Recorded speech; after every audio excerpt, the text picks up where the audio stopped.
Big welcome back to Laptop Seniors.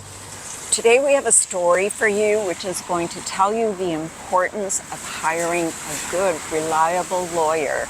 On Vivi's birthday, we went into Casco Viejo and we met a couple who were sitting right next to us. And they were telling us, we started talking, and they were from Florida, from Naples, and they had just going to pick up the next morning their visas, their temporary visas. They were telling us about the troubles that they had with their lawyer and things like that. But ultimately, they got the visa, and it was like, okay, well, it worked out. Good for you. And then that turned into he was going to pick up a rental car that same day. And I said, oh, great, did you get your Panama driver's license? And he goes, no. Our lawyer said we don't need one for 60 days. And it was like, hold on a second. That's 100% wrong. Clearly the lawyer was maybe good enough to get you the visas, but as far as your driver's license, you can be picked up, heavy fines, and all of that stuff. The person is totally wrong. So then we started talking about what you need to go through to get your license and things, and it just brought to a height how much you actually need and should depend on a really good law firm in Panama to get you the things that you need.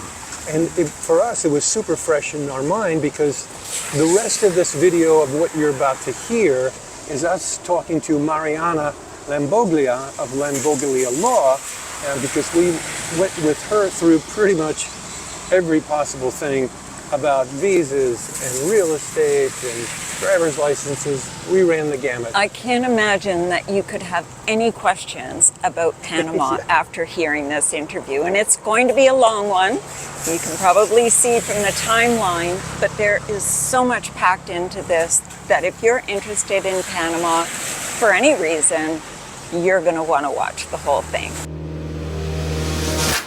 Welcome back, friends, to Laptop Seniors. We are thrilled to once again be featuring Mariana Lamboglia today from Lamboglia Law. Am I saying that correctly? Perfect. It's a little bit of a mouthful for me. Mariana and her mother, Mayra, have been featured in previous videos when we have talked about immigration, and we're very happy to be back.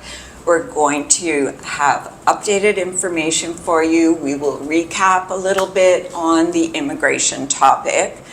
We're also going to go a little bit into financial legalities, getting into mortgages a little bit and what's involved. If any of you are considering buying property when you come, just to know what's involved. So, Mariana, welcome. We're very happy to be back with you. I'm happy to be here with you guys, as always. Would you like to start with immigration questions? Yeah, I would. But we did a video 2 years ago when we got our visas, and we did it through Mariana's mom, Mayra.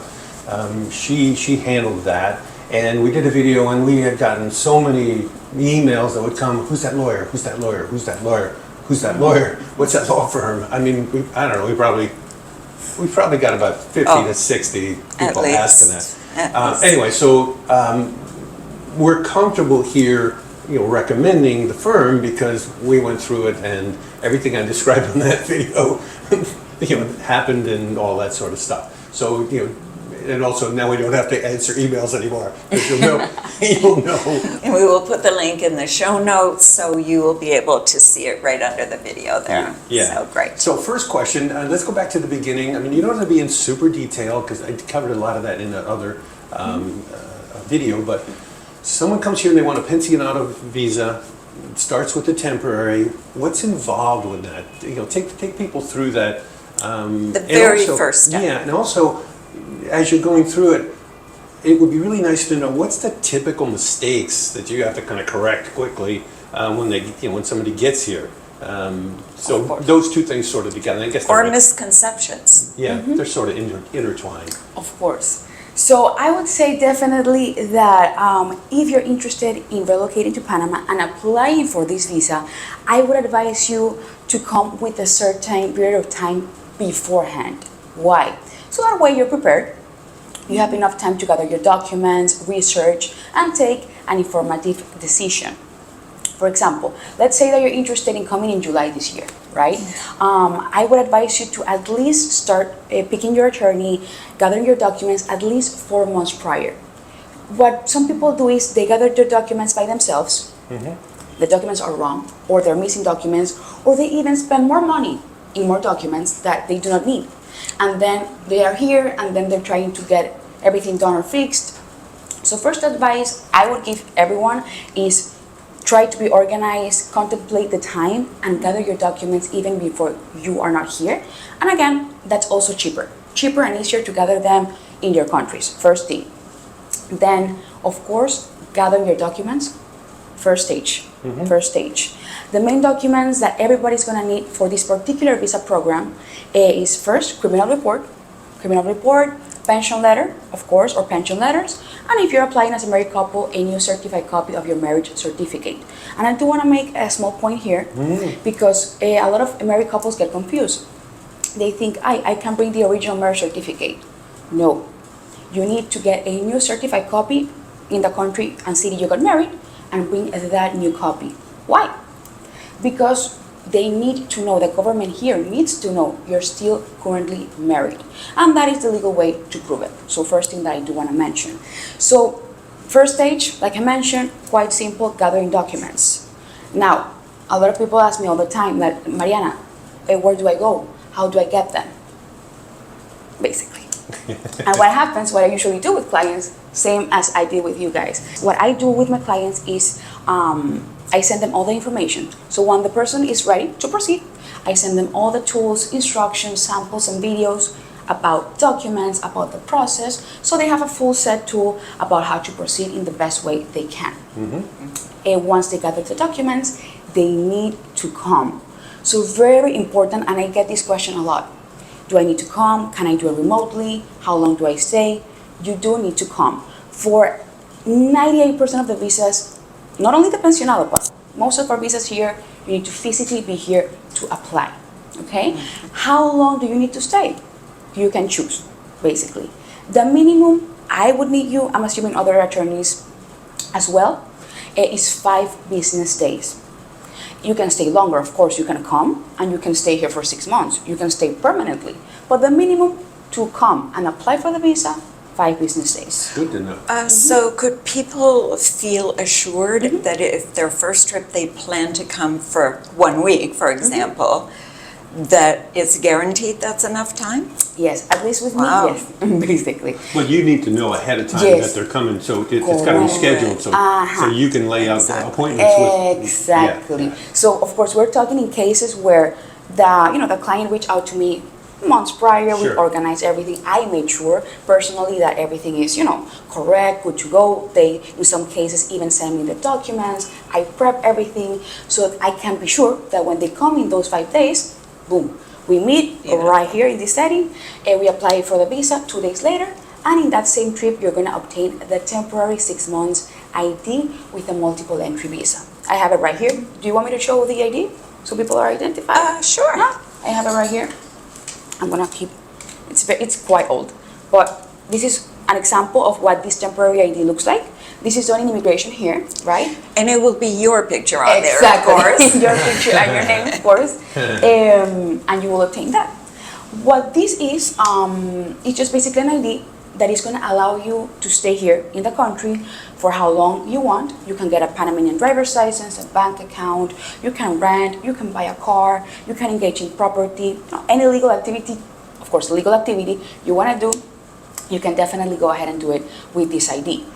And now, obviously, once you have this ID and you plan to drive in the country, it is absolutely required that you obtain your Panamanian driver's license. Correct. You can no longer drive with your original driver's license from out of country.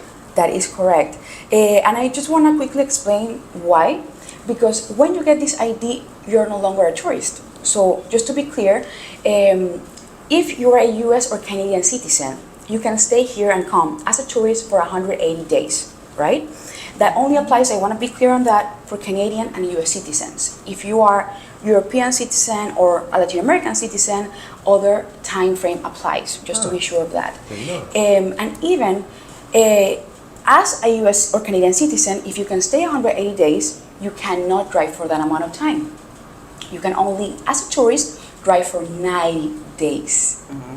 So what happens is that if you come and you apply for residency here, whatever the residency might be, and you get this ID, the driver's license is mandatory because you're no longer a tourist, you're not fully a resident yet, but you're in that limbo phase. I call it the limbo phase, which by legality you should get then the Panamanian driver's license, which is going to last for 6 months, the same period. I could just picture you doing the limbo under that limbo stick. Exactly, because that is what clients, I think they feel a little bit like that, right? They're excited, they're a little bit anxious, waiting for the residency, and yeah, I call it the limbo phase. Let me go back That's to- let's very go- clear, thank you. Yeah. Let's go back for just a second to when you said the pension letters. Tell people what because I know what it is because we went through it, but somebody else may be like, well, what's that mean? What's a pension letter? So really important to dissect what pensions Panama government accepts as pensions, right?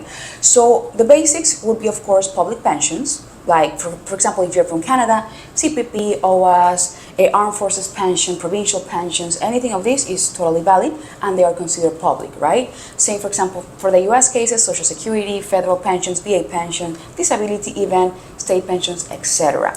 Panama also accepts private pensions.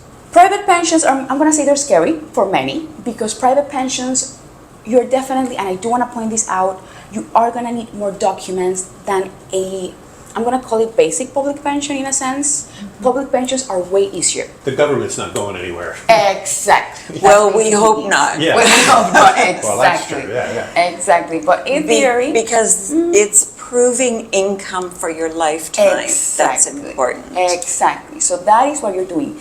If you receive a pension for your lifetime, monthly or annually, depends on the country, for that minimum required amount, either public or private, you're able to apply.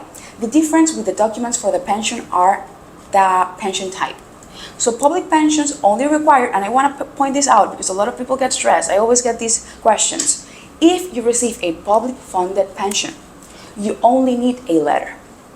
You only need that letter from your government source that explains, your name, pension amount, since when you're receiving it. Now, before anyone gets stressed, no. The governments usually do not certify that the pension is for a lifetime.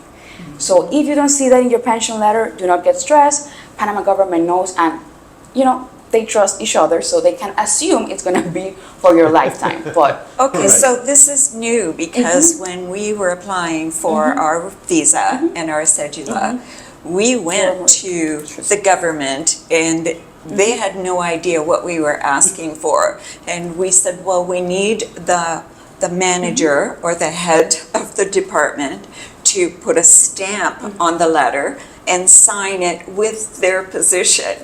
And it was a lot of Work. tug of war to get them to agree to do that because it's so unusual. Social Security, that was Social Security. US, Yes. Yeah, they did not want to They do that. didn't want to do it. no, they do not want. So it's not More required work. now? It is not required. So basically now, Very it's good. a little bit more flexible. Now you can actually notarize the pension letters. You can go to a notary in your country and get it notarized. Nice. And there's diverse ways of notarization depending on the country, province, or state. So that is way easier. Please don't get scared. But with private pensions, the documents, and I do want to point this out, there are not only the pension letter, like in public pensions. You are going to need way more documents. And with private pensions, the letter needs to specifically say for a lifetime. If those words are not there, then it's impossible. I'm not going to say hard, but just, impossible. So those words have to be there. And this pension needs to be for a lifetime, not for 10 years or 15, but for a lifetime, and the pension letter needs to say that. You are not only going to need that, but again, more documents. So I don't want to confuse everyone, but just to give you an insight, certification of the company, registration of the company, bank account statements to certify that you are currently receiving the pension.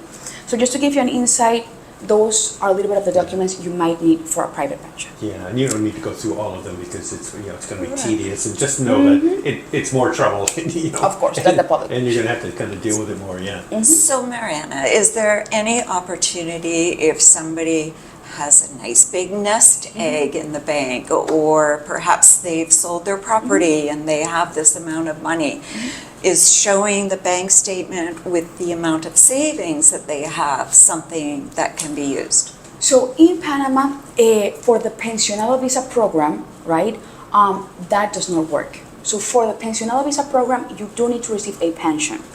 So what some clients are now doing, especially I've noticed this in US clients, they're getting annuities in insurance companies, basically. And I've personally submitted 5 applications so far successfully. The benefit, right, the benefit of getting an annuity is that you can apply for the Pensionado visa. Because they're for life. Exactly. Yeah. And you need to make sure that the insurance company makes the annuity that you cannot get it out. It has to be for your lifetime guaranteed, and you cannot take the funds out. For example, this happens sometimes with 401ks, for example. So you cannot take it out, and it has to be for your lifetime. Now the perk, right, and I've discussed this with clients, is that if you want to, again, go with the Pensionado, of course, the Pensionado, you get permanent residency in 6 months or less. You get this annuity, boom.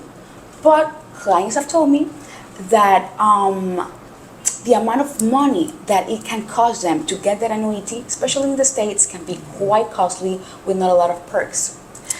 And that sometimes the terms of the annuity are very risky because you need to deposit a certain amount of money.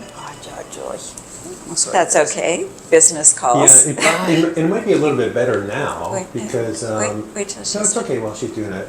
It might be a little bit better now because interest rates are higher. That's the way usually annuities work. The higher the current interest rates, the more you're going to get. When Right. they were really awful interest rates, yeah, that would be brutal.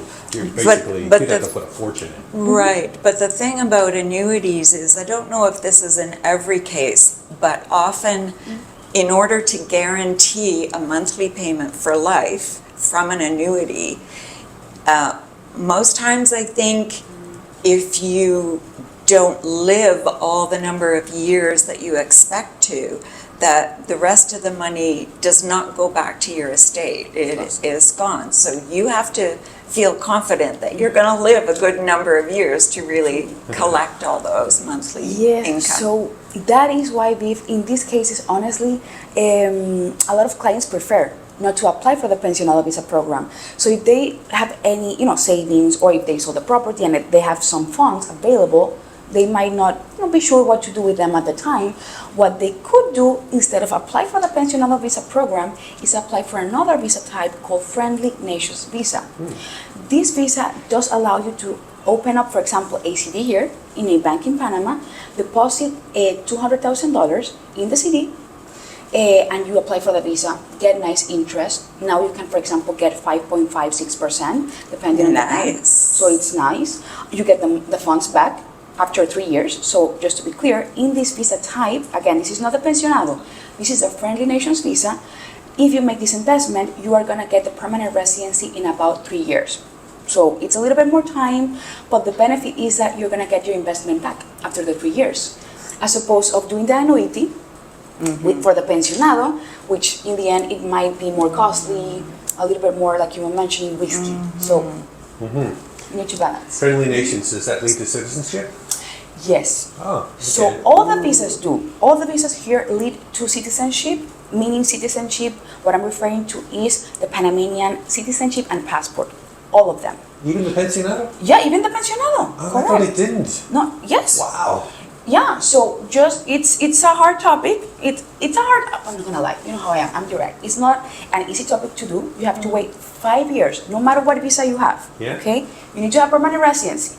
From the day you get the permanent residency, you have to count 5 years, and then you're eligible to apply, if you want, of course, for Panamanian citizenship. 5 years documented in the Go- country, or just 5 years? 5 years from the permanent residency. 5 years counting from the date that the permanent residency was approved. So we're 2.5 years in. Exactly. 2.5 more years. Yay! That could be a Panamanian too. Soon, Nice. Panamanians. Love that.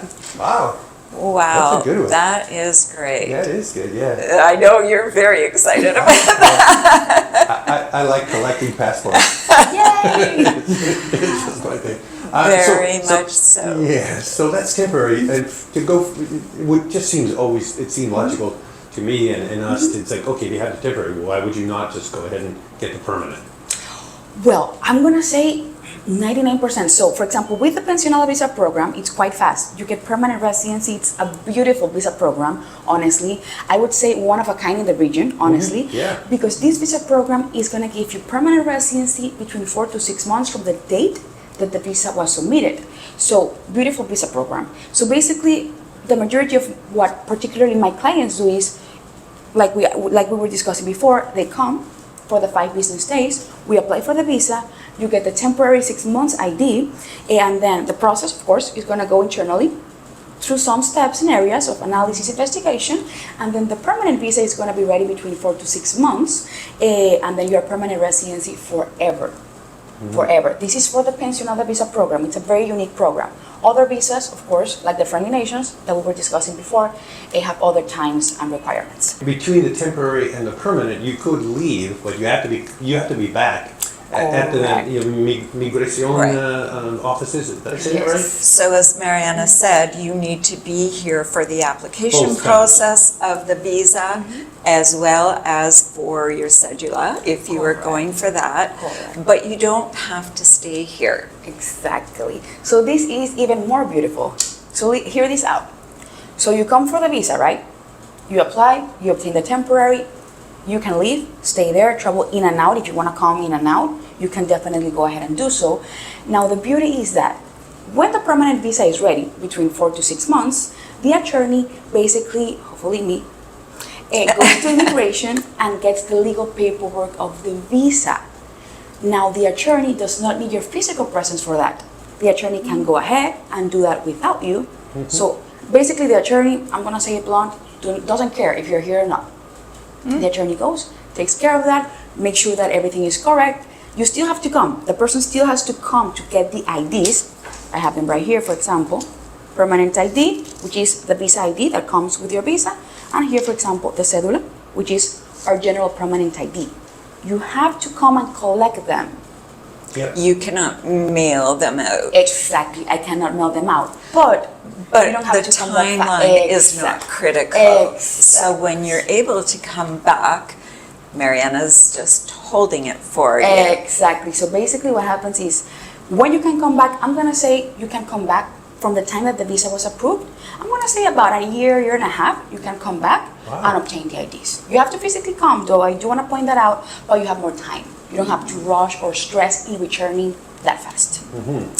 And then once you have it, you can still come and go. You don't have to live here, but you do need to return to Panama at least within every 2 years. Is that correct? That is correct. If you're still not convinced about coming to this country, or at least having a plan B and getting residency here, this is going to convince you. So basically, like you're mentioning, you do not need to live here to maintain or keep your residency active, or to get it even. The only requirement, and this has been from way back, that you have to comply with to maintain your residency is to come to Panama every 2 years. You can come and stay, like about a week and a half. for example. Vacation. And Nice. why wouldn't you want to do that? Exactly. That's why I say beautiful beaches, beautiful people. Yeah. Awesome. You mentioned the cedulas. We went ahead and your mom got us the cedulas. For us, I just thought it made, especially, I just renewed my driver's license because I'm over 70, so every 2 years. Every 2 years. And because of having the cedula, piece of cake. Yes. Quite Yeah. So, what else? What would be the reason for people to go that third step and do the cedula, which to me it's like a no-brainer. what the Cedula is, and this can be a little bit confusing sometimes for clients that are from the US and Canada, because I understand you're not used to having an ID, only the driver's license, for example, but to us here in Latin America and even Europe, it's quite common to have that ID card that you always carry with you. So that is what that is, a legal formal ID card to be in the country. So basically the difference between the e-Cedula and the permanent immigration ID, the permanent immigration ID is going to be like the actual visa. I call it the green card, just to give you some example. Okay. Is that the permanent immigration ID is attached to your passport. And when you get it, you're going to notice it has your passport number in it. So in theory, every time that you renew the passport, it changes the number. So in theory, if you want to be, legal and have everything matchy, you would need to update this ID with your new passport number.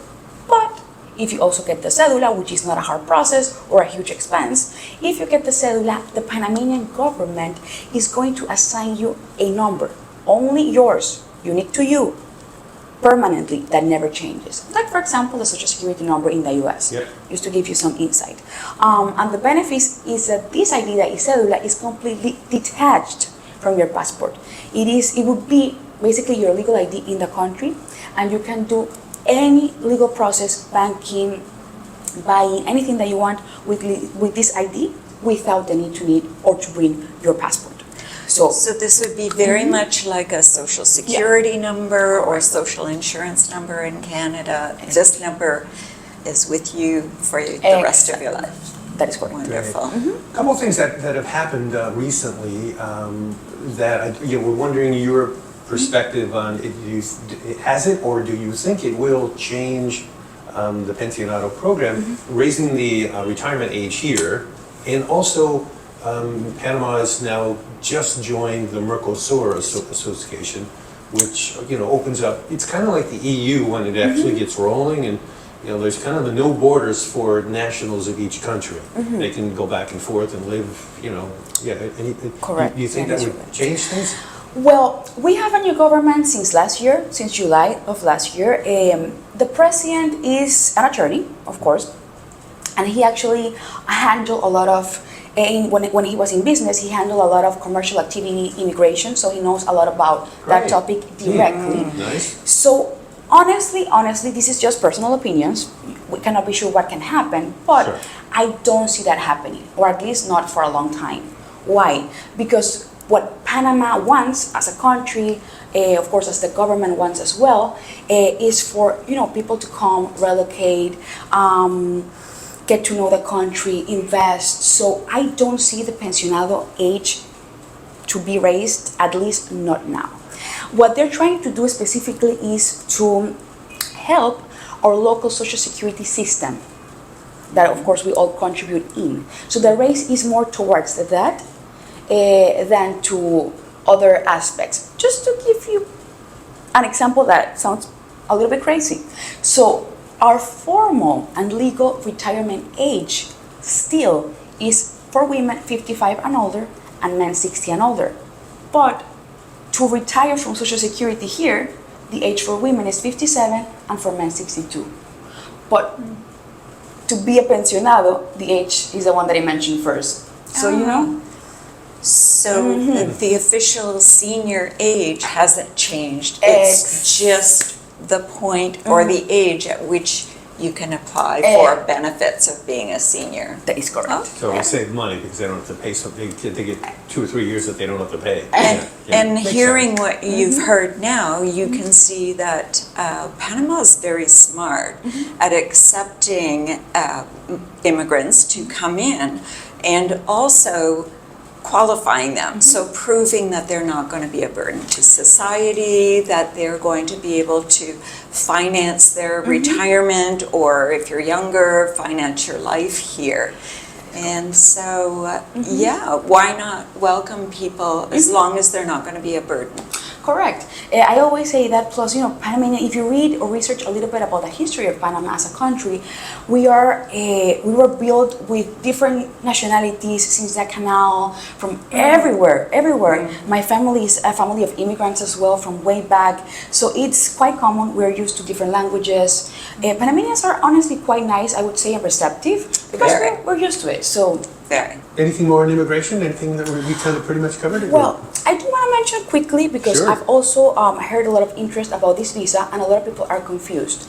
Panama has a visa program called Qualified Investors Visa. I don't know if you've maybe heard about it. It's a little bit expensive, but a lot of people That's why like we ignored it. But a lot of people, That's good. especially of some countries, of Latin America, because not everyone has a pension, and not everyone is a member of the Friendly Nations visa. Because remember that the Friendly Nations visa is only certain countries. nationalities. So for certain nationalities, if you have the means, of course, and you're really maybe interested in either investing or coming to live here, it might be an interesting option, because with the qualified investors visa, you get, and it's true, you get a permanent residency in a time frame from 30 to 45 days from the date that the visa is submitted.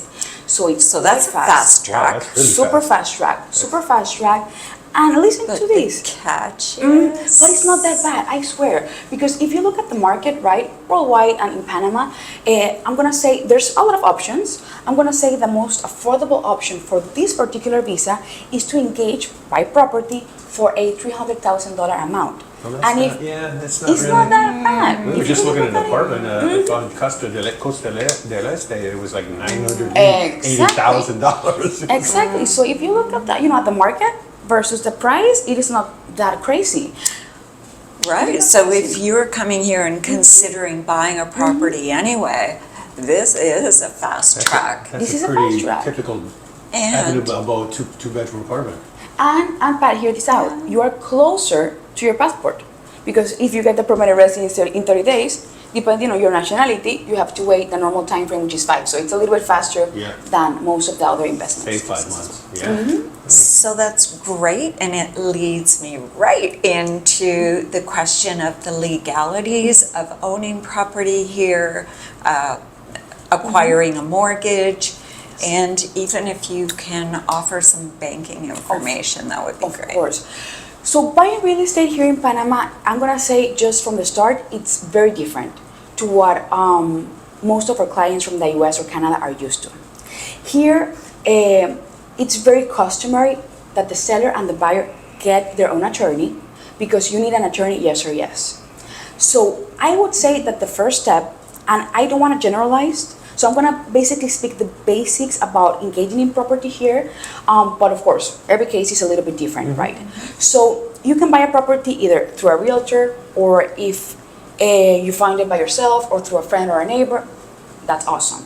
The first step that you need to do is, again, I would recommend hiring your attorney to be safe. Because especially if you don't speak Spanish, everything needs to be done in Spanish, all documentation. So the first step is the seller's attorney is going to do a document called promissory contract. What is a promissory contract? The promissory contract is the basic contract normally that we do here, which of course is going to specify all the clauses for the transaction. Sale price, conditions, method of payments, etc. This is the first establishment. Normally the attorney's seller is the one that needs to do it. The buyer's attorney checks it, reviews, propose modifications, speaks with the client. Then when both parties agree, it is signed, right? We can even now get it after the pandemic. It's been a little bit more flexible. We can even do it digitally. We can get it digitally signed if the person is not here. And then the seller's attorney has to pay the taxes. So in a normal sale transaction, you're going to have to pay the seller. The seller normally pays the taxes, the transfer tax, which is 2% of the sale price. And if there is capital gain, then you have to pay 3% of capital gain tax. Okay? This is paid by the seller. Okay? So that is why normally in Panama, when you sign the promissory contract, the buyer gives the normal rate 10% down payment. That is a normal percentage. Of course, So that is the negotiable. deposit on the offer, not the whole down No, payment. no, well. This is a difference, and I've noticed this a lot. So normally, I've noticed in the US and Canada, it's quite common that the buyer does an offer first, and they give an initial deposit, maybe $500, $1,000, around that. Yep. It's quite normal, and then you do another contract. Here in Panama, standard, I've seen some transactions, right, with an offer that is not bad, you can do it, but normally we go straight to the promissory agreement, and in the promissory agreement is a formal contract. That is not an offer, that is a real deal. And in that contract, the buyer gives a 10% minimum, that is standard rate. I've seen some transactions, the buyer and the seller, they negotiate, they discuss, maybe it could be a little bit higher, 15%, but the normal is 10%. What the seller does with this payment, you know what it is, right? The payment of the taxes. They take this money to pay the taxes. That is, I'm gonna say, the main goal or purpose, right, of the down payment.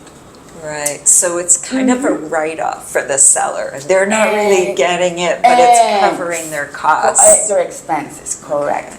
So when they get that from the buyer, the attorney for the seller pays the taxes, whatever that is, depending again on the sale price, on the purchase price. They have to pay that. They have to get all the, for example, if it's a condo, the mantenimiento of the condo or the community, all these little things they have to get. Let's just clarify a little bit. We're talking about what we would call HOA or the maintenance Correct. The fees. maintenance. Correct. So who needs to get that from The seller. The seller. The seller The seller. needs to get that from the buyer. Exactly. To the buyer. So that. Oh, they give it to the buyer. To the buyer. They give it For to us. how long? No, they give it to us to prove that they do not owe anything. Right, they bring it up to date. Exactly. They Yeah. provide documentation. So they show proof that all of the payments Is are Let's go current. back in the process one, it's just so some clarity in my mind, which might be the same for people watching. I want to buy a condo for you. You're asking 300 grand. Okay. Okay. Do I? Which gives you your visa qualification. Correct. So at home, there would be like a hey, it's written, but so it's not an offer really. It would be like, hey, are you willing to take 275? You're going to It's send a it back negotiation. the realtor person would talk to you and they 275. I don't want that. I want 285. Okay. And it would come back to me, and that could go back a whole Yeah. bunch of times. And the $500 might be attached to that, being that if you can't come to the agreement, the 500 is held by the lawyer in escrow, and he gives it back to me, okay, or 1,000, whatever it happens to be. This sounds like. It's So how more do you do the back and I guess how do you do the back and forth with the buyer to settle on the price? Well, normally the back and forth is done with the realtors. If there are realtors involved, with the realtors. I've also seen many cases where the actual clients, the buyer and the seller talk with each other. So that is not that uncommon here. But nothing is here, at least in Panama, in writing. Nothing in writing. Or Okay. when it's exchanged until So the it's- terms are clear. So Okay, it's so a once you settle on verbal okay, then you do negotiation. the hard with the 10%. Okay. Once the terms are done. Is there any way that deal, if something happened and the deal fell through, what happens to the 10 grand? Does it come back? Oh, 10%. Okay. So Or the 10%, The 10%, yeah, sorry. correct. So I'm gonna say, I'm not gonna lie, it's hard. It depends. Of course, you can get sued, Right. but suing here in Panama might be a little bit long, lengthy, and a little bit expensive. So ideally, this is what happens. Of course, the 10% is given to the seller because they need to pay the taxes. In the contract, or at least my contracts are ironclad. In what way? And this is normal in Panama, this is gonna sound a little bit weird, but normally in Panama we have clauses that say that if for whatever reason the buyer specifically cannot comply with the closing right at the end for Sure. whatever reason, Can't get the money. can get the money or something, then they have to, the seller keeps that deposit, the down payment, they keep it. Yep. They keep it. Now, if the seller, for whatever reason, which is honestly very rare, right? The seller wants to sell. But if that happens, then listen to this. The seller has to return the down payment to the buyer and give an equal amount in compensation.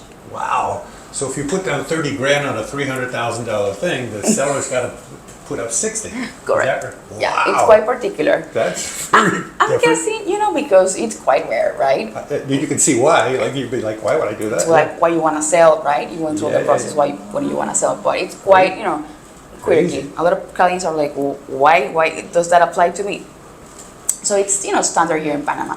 Well, so that really shows me the importance of having a lawyer that you can trust and knowing that they are covering for you in any situation. And this is, and we currently have a case. It's a very bad case. Why? So normally, or for example, our clients, right? They normally pay cash, right? In the sense that they have the funds and they just go ahead and pay. And we advise clients if they're here to have a bank account here. We're gonna discuss that a little bit. But why to have a bank account in Panama? Because to conduct the back and forth, the transfers, the checks, whatever, it's advised that you have an account here so you can do that with your own funds and your own account.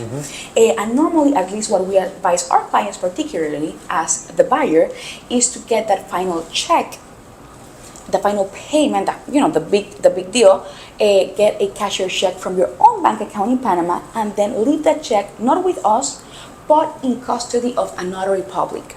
So here in Panama, notary publics are very specific. So it's not like, notary public. In Panama, not everybody can be a notary public. The notary publics in Panama are assigned by the government. Okay, and we only have a few. So it's a big deal to be a notary here, what I'm referring to. So the big check normally, it's kept in the custody. We have to pay the notary and everything for that, and they keep it in custody until the title is completely registered in the public registry. So they're doing escrow. Correct. They're doing it escrow in a sense. Got it. Correct. Okay. And it's not that expensive, by the way. So what happens is this, and here this is super important because you did mention about the mortgage. About the mortgages, and that is quite tricky here, I want to be honest. So if the transaction is going to be paid fully, right, you have the funds, you pay it, no big deal. But if you plan to get a mortgage in Panama, that can be quite tricky. Even for us as Panamanians, it can be a little bit tricky. Even if the person has residency, even permanent residency, it can be very difficult, and we're managing a very hard case right now. And just to give you a little glimpse, our client unfortunately had some medical conditions, diabetes, and had some type of a heart failure years back, not here, but in the US, and that the mortgage was approved. Our client paying that 10%, everything, and now the bank, I don't know, they noticed, they researched, whatever, they found out about this because nobody in Panama wants to give him life insurance. And now the bank does not want to give the mortgage. They're worried that they won't pay to the end. Wow. That maybe he's going to have some medical situation and he's not going to be able to pay. And the bank now back up, and the bank doesn't want to give the loan. Now my client is stressed because he's going to lose that. So would you say with that, Well, that if you're like in your mid-70s or 80 for sure, you are not going to get a mortgage? Don't do it. Please do not do it. Don't do it. And I don't want to scare people off. I'm being direct. No, it's good. People would like to know the truth. Right, but is there a way around this? I mean, if somebody Cash. really wants to have property here, and perhaps they have family members that say, if the time comes that you are no longer staying here, like, we would love that the property is passed down in the family, that it doesn't need to be sold, that situation. So what if a person actually has the money and puts it in the CD, like in that Friendly Nations qualifications? So if you have, for example, 200,000 in a CD, would that be something that the bank would consider as collateral? Yes.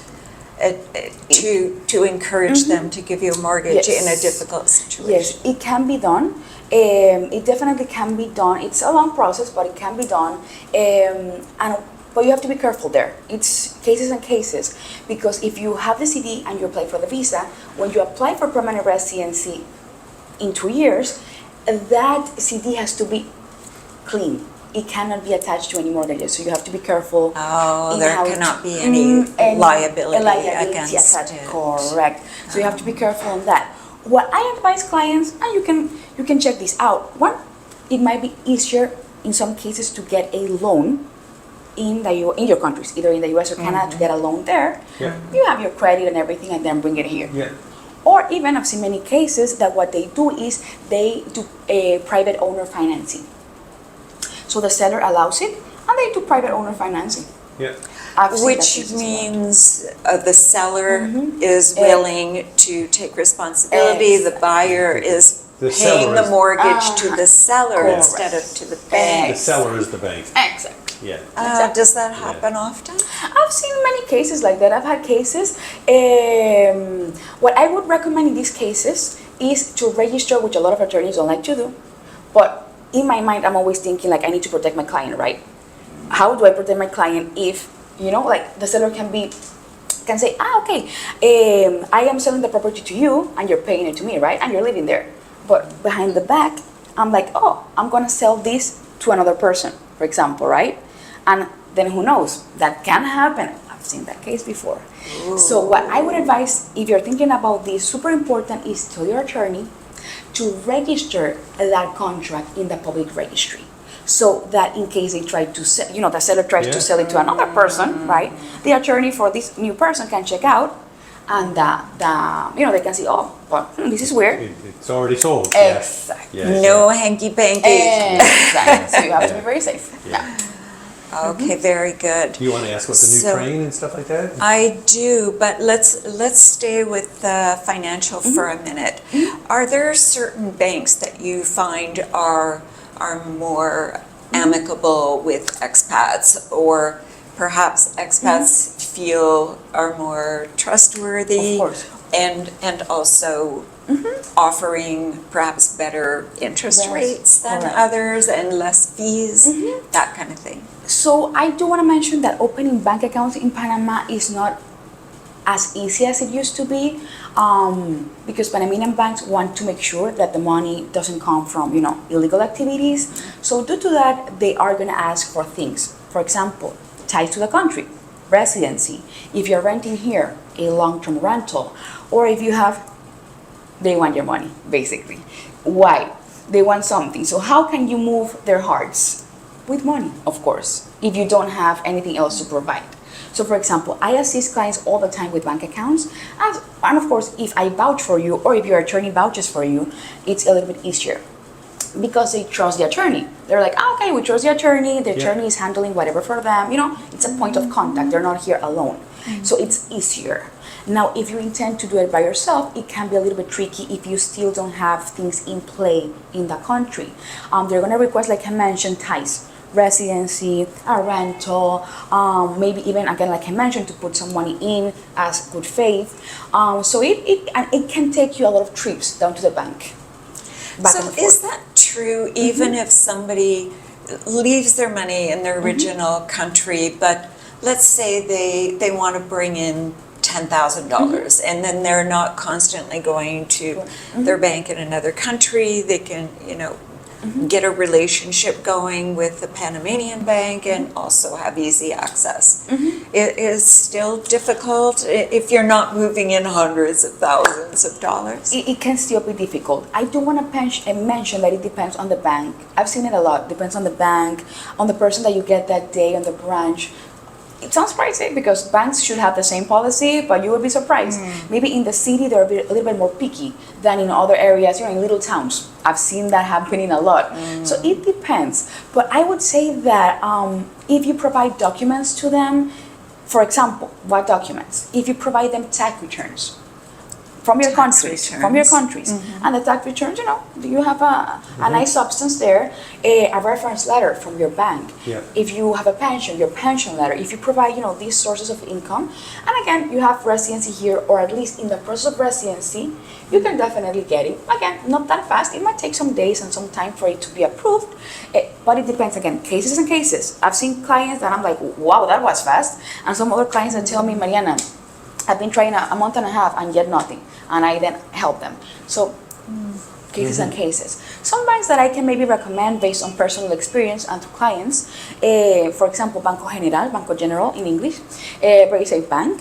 It's a hard bank to open accounts though. You have to definitely have an address here. I've been told that by them many times, so they can be a very hard bank, but it's a very safe bank, a big bank. You have Yapi, nice online banking, so a lot of perks, but again, it can be a little bit hard to open with them.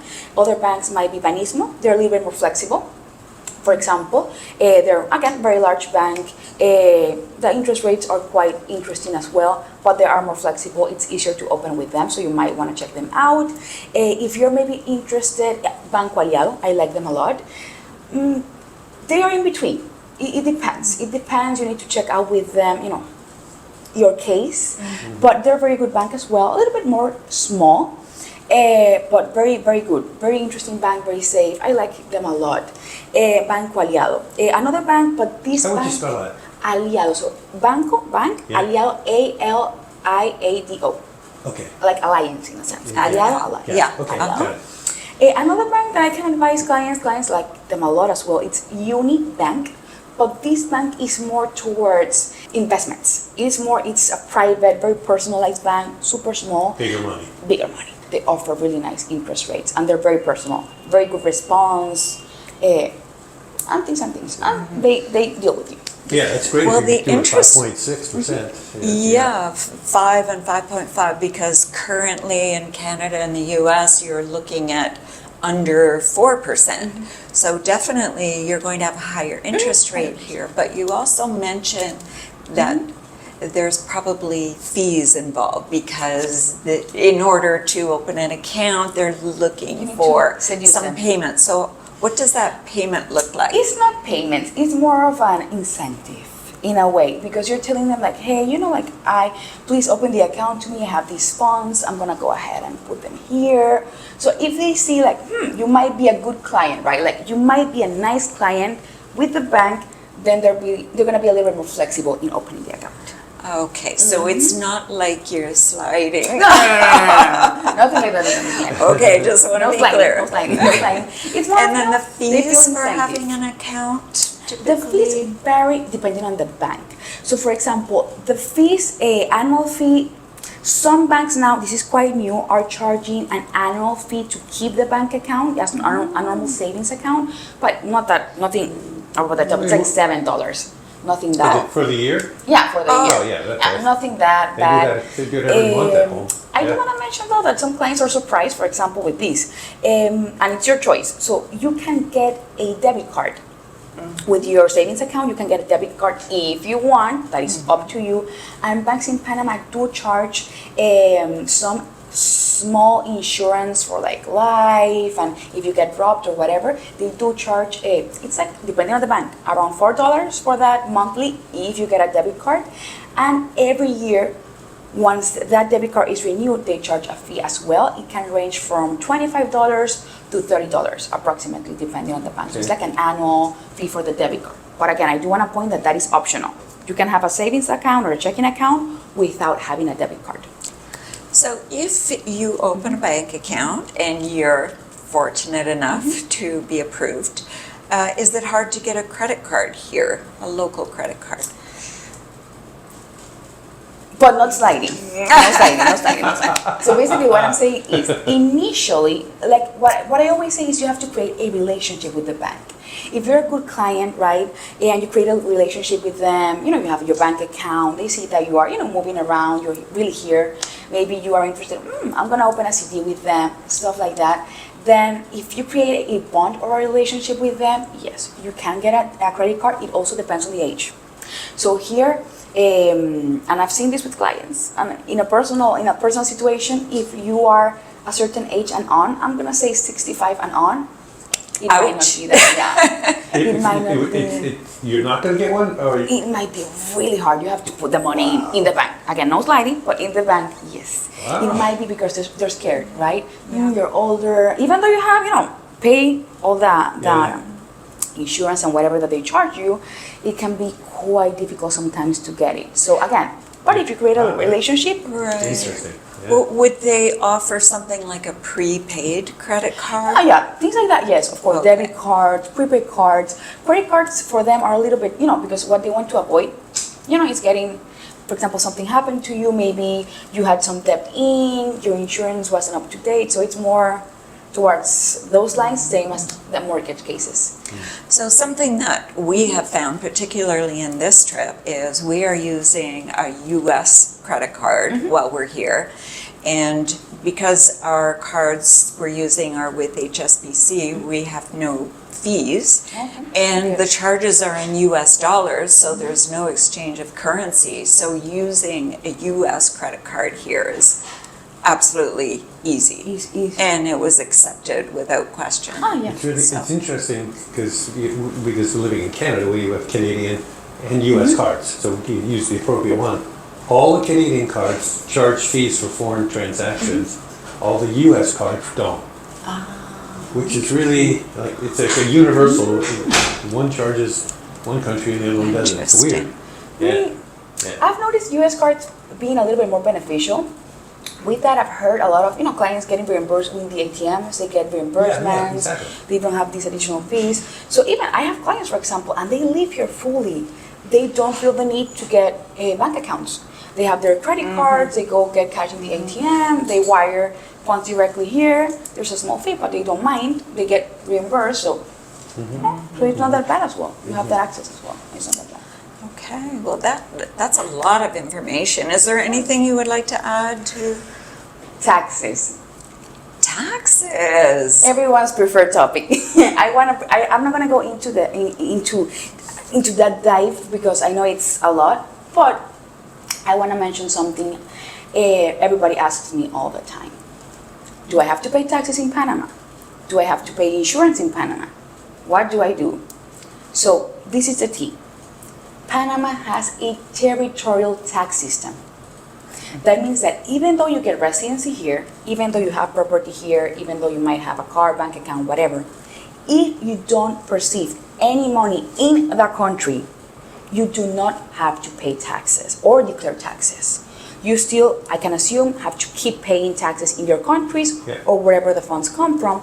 But in Panama, if you don't have any earnings here, you do not have to declare or pay taxes here. Okay? That's I want very to mention important. that. Super, super important. So if, for example, you're working here, of course, you're going to have to pay taxes. If you have a business here, of course. But it doesn't apply to you. And another thing, really important, let's say you're living here and you're working online. You're working online, or you're here, and you might be confused, like, like what do I have to do? Do I pay here or not?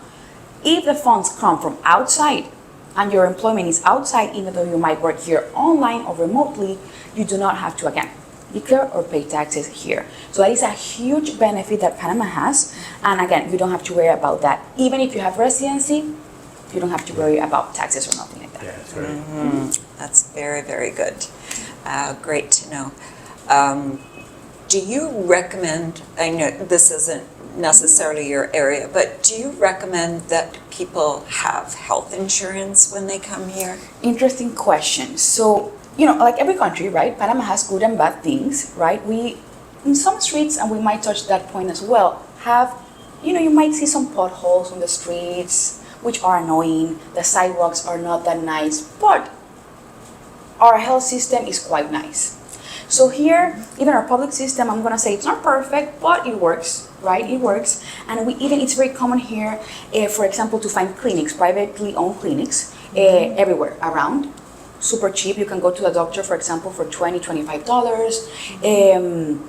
So it's not that bad. The other day, a client called me like, hey, Mariana, my wife had an issue. She broke her leg, etc. We went to the hospital, $300 down in Coronado, for example. So, it's not a crazy expense. So basically what I'm saying is, if you feel safer, because who knows, right? You might have an accident, higher cost, etc. If you feel safer getting insurance, you can definitely go ahead and, check that out with a corredor, a insurance broker here that might help you with that. But I've heard also that there are insurance from other countries that also apply here. So you might want to look into that as well. More of an international coverage. Yes, and some public insurances as well.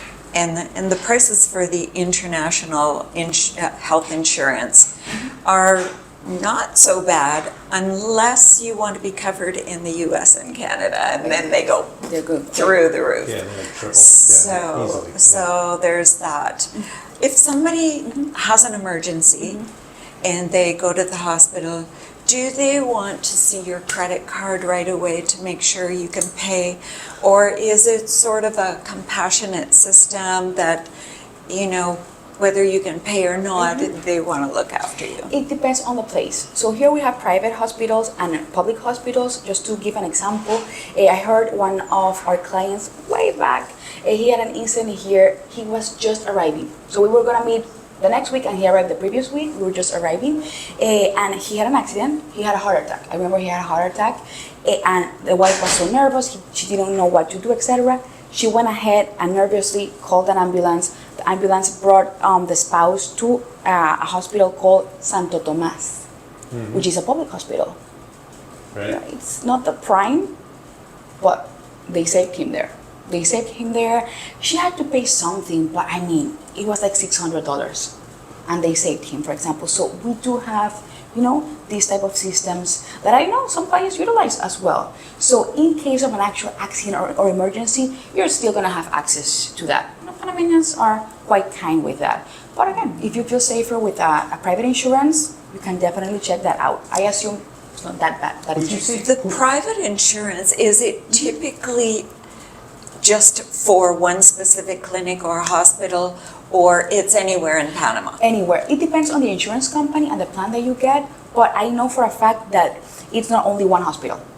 It not might be all of them, but maybe 4 or 5, for example. Because many of us, when we first come, we're exploring And different areas, moving. and you want to make sure that you're covered Of wherever course. you are. And we have very good insurance companies that you can check out. ASA, Mafre, Internacional de Seguros, Blue Cross and Blue Blue Shield, Cross. which is very good. A little bit more expensive, but people like them a lot. So we have a lot of insurance that you can definitely check out. Would you say Punta Patilla Hospital is public or private? Punta Patilla is private. Okay, Definitely. Yeah. Private. It's the John Hopkins one. Yeah, correct. We have the Because John we Hopkins and recently had a follower from YouTube introduce herself to us. Her name is Shay, and we actually did an interview with her because she had such an interesting story. She had slipped in a hotel only 2 days after being here and went to Punta Paitilla Hospital. She had brain surgery. They Wow. initially asked her for $2,000 and they ended up giving her back $1,300. Right, It only right. cost $700 for Yeah. For a all brain of surgery? the Oh, wow. treatment, the Wow. tests, the MRI. They brought in the highest specialist for her, and Wow. Yeah, I It mean, was they didn't go into $700. her brain. She had a thing that she put on cut, so they had to Maybe shave her head stitch and and stitch it all up and everything. Oh, okay, wow. You But- know, with the, it's like, but I just can believe it. yeah, just pretty good. knowing that the overall healthcare costs here, even if you're paying cash out of pocket, It's not bad. it's very, very affordable. Very affordable. Yes, in So- comparison to other countries, definitely. So far, I've never heard of a case that I can say, oh my God, the charges were like crazy, and I've never heard that.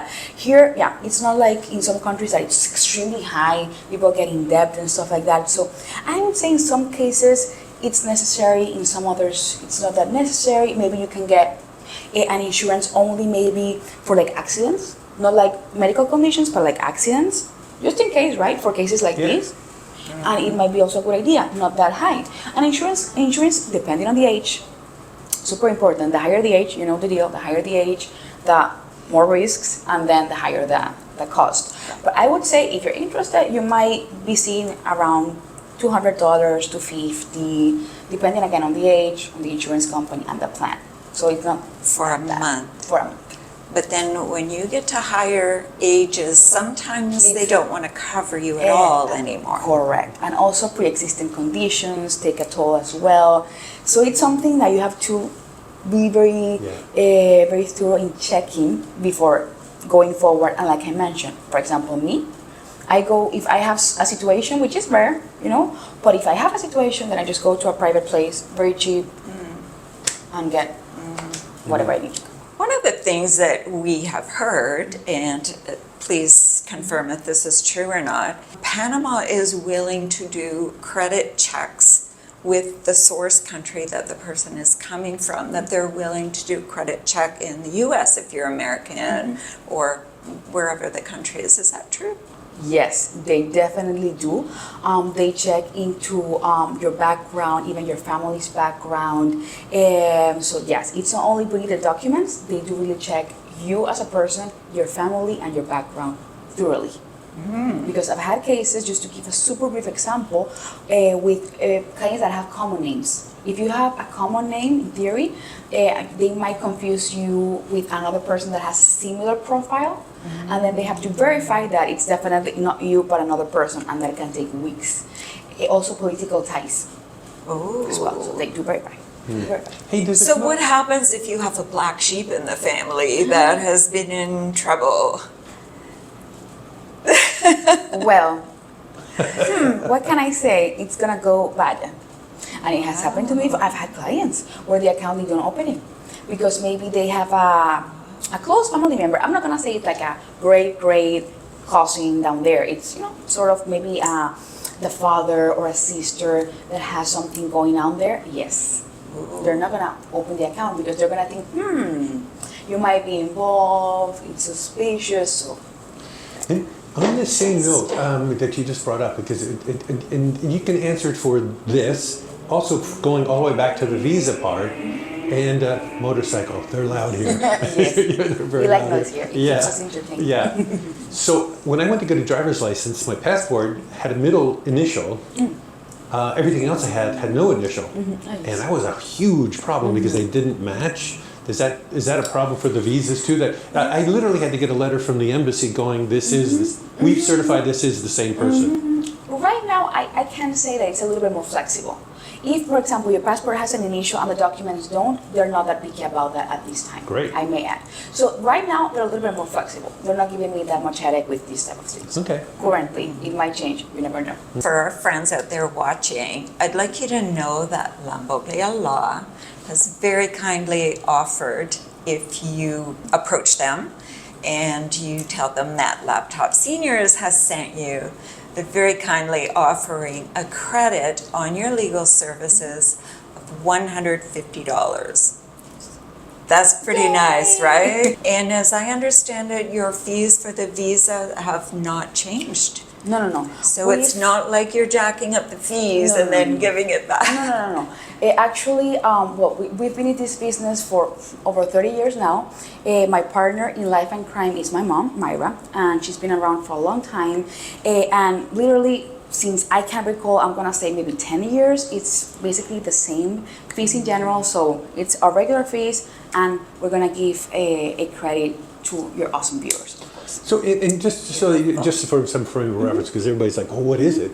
For one person, what would it be? For two people, what would it be? For the temporary visa? Okay, so for example, I'm gonna say the full quote for a pensionado applying by themselves with the credit that I give the viewers, it can be around 1,300, 1,400. The change, it depends a little bit on costs like translations, because all the documents have to be translated, if they're in English, for example, or in another language. They have to be translated to Spanish here by a licensed translator. And some clients have way more translations than other clients that only have, for example, 3 pages. Some others have 20. So Right, so if you have a private pension and there's all these extra documents, then there's way more translations. Exactly, more And they're in pages. Albanian. They're like, Exactly. I've had, other languages like French are more expensive, Italian are more expensive. So, the small variations are gonna basically be because of things like this. yeah. Are two people double that, or? 2 people are gonna be a little bit more because the work is a little bit higher. The immigration fees are higher. So that for 2 people, I'm gonna say for a married couple, it can be around 2,200, 2,300 with the credit. Yeah, and that's actually really cheap in the scheme of things of other countries. And also very kindly, Lamboglia Law has agreed that they would like to sponsor the video, which is wonderful for us as our channel is growing, and we know that so many of you trust our opinions, as we have seen from the many people who have approached us here.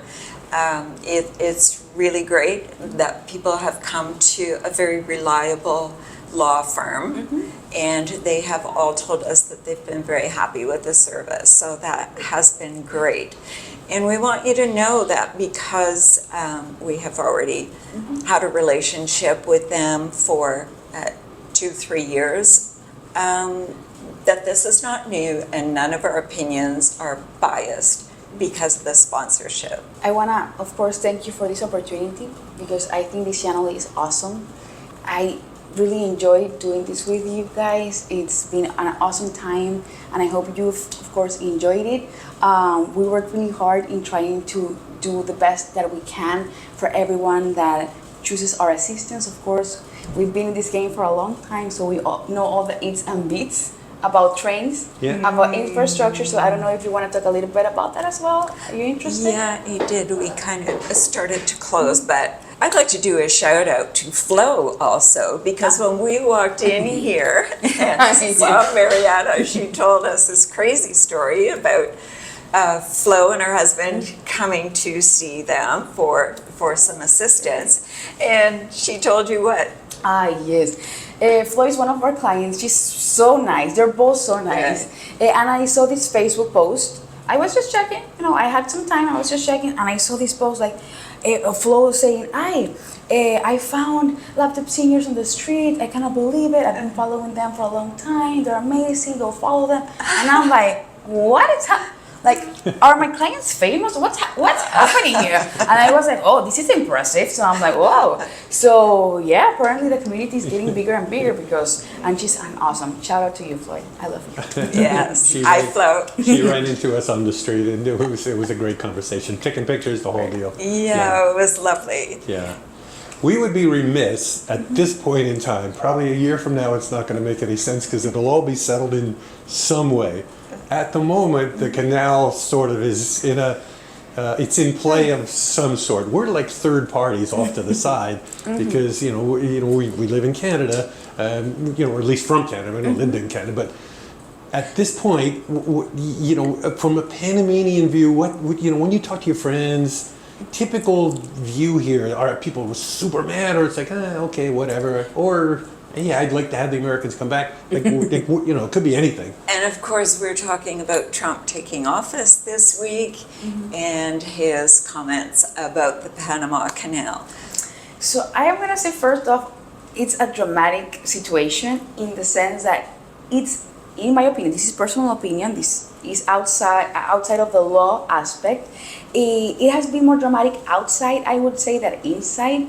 Panamanians are usually very relaxed, right? And I've gotten mixed reviews. I've engaged in a lot of conversations, and I've heard some people say, we prefer that the US comes and takes over, because you know how some people are. Some of them are very defensive, they respect the canal, they want the canal to remain being in Panamanian hands.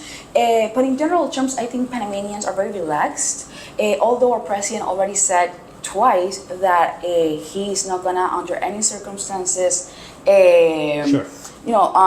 basically leave them the canal or sell them or whatever. So, but I think some things are happening in the sense that definitely what the US or Trump specifically wants to engage is to get some advantages out of the situation, negotiate something out of it. And who knows what can happen, everything is negotiable in a sense. So I don't think, honestly, again, personal opinion, who knows what can happen, I don't think it's gonna change hands like that.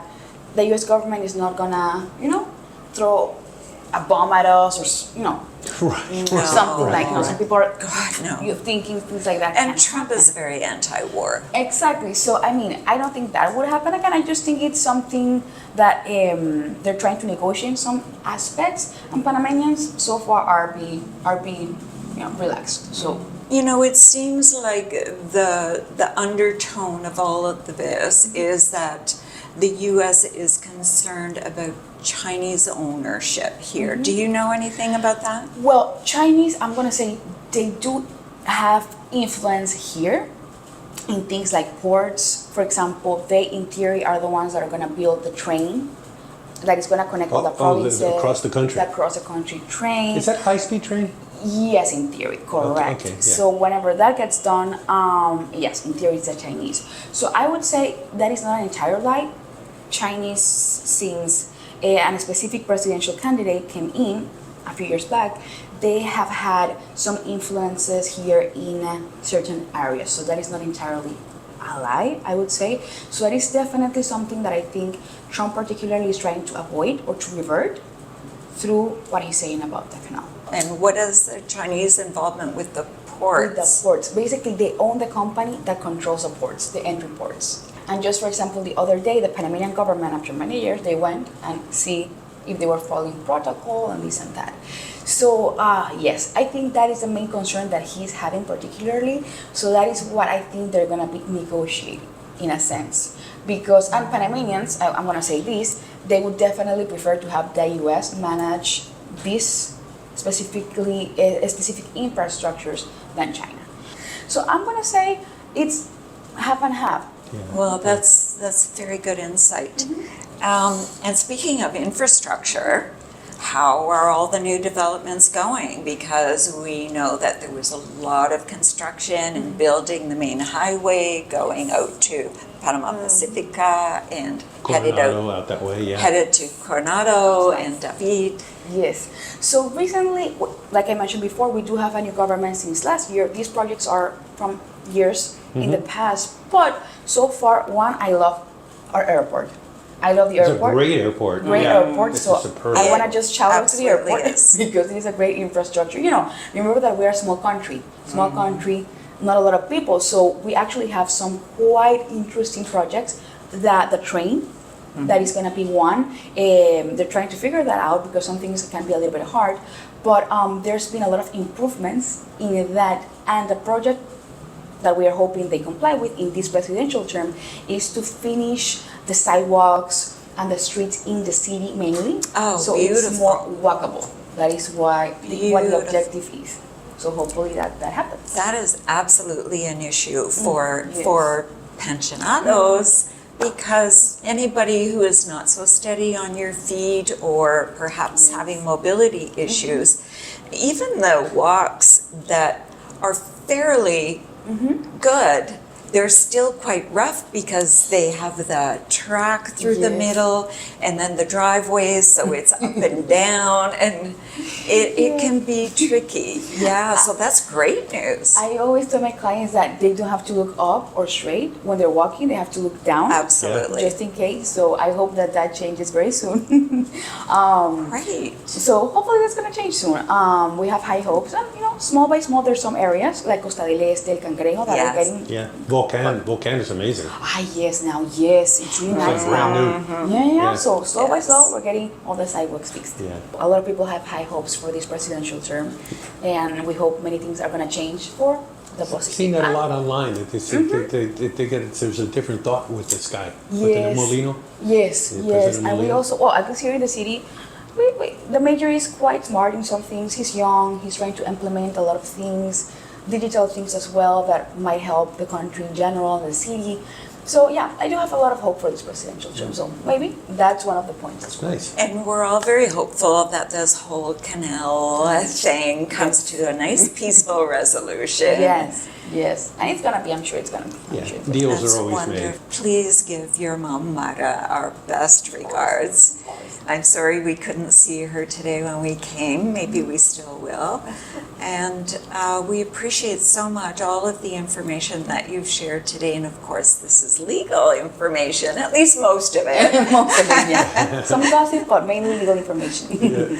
So it's been really wonderful. We also very much appreciate your kind, generous offer to our friends who are watching, and also for your sponsorship. Thank you very much. Of course.